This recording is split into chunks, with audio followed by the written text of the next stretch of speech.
আজকে দুপুরে কী রান্না হলো চলো সেটাই তোমাদের সাথে আজকে শেয়ার করছি। আজকে আর থালা রেসিপি দেখাচ্ছি না, এরকমভাবেই দেখিয়ে দিচ্ছি।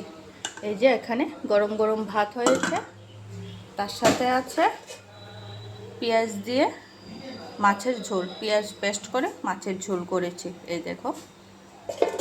তার সাথে আছে ডিম পেঁয়াজি। আর সবচেয়ে স্পেশাল মেনু হলো এই যে বাদাম বাটা। কে কে এই বাদাম বাটা খেতে পছন্দ করো অবশ্যই কমেন্ট করে জানাবে। আমি আজকে ফার্স্ট টাইম বানিয়েছি, খেয়ে দেখি কীরকম হলো, তারপর অবশ্যই তোমাদের সাথে জানাবো যে কীরকম হয়েছে। কিন্তু সেন্টটা প্রচণ্ড ভালো এসেছে, মানে একদম গন্ধই মনে হচ্ছে খুব টেস্টি হবে খাওয়াটা। এই যে তার সাথে কি আছে দেখাচ্ছি, পাতলা করে মসুর ডাল।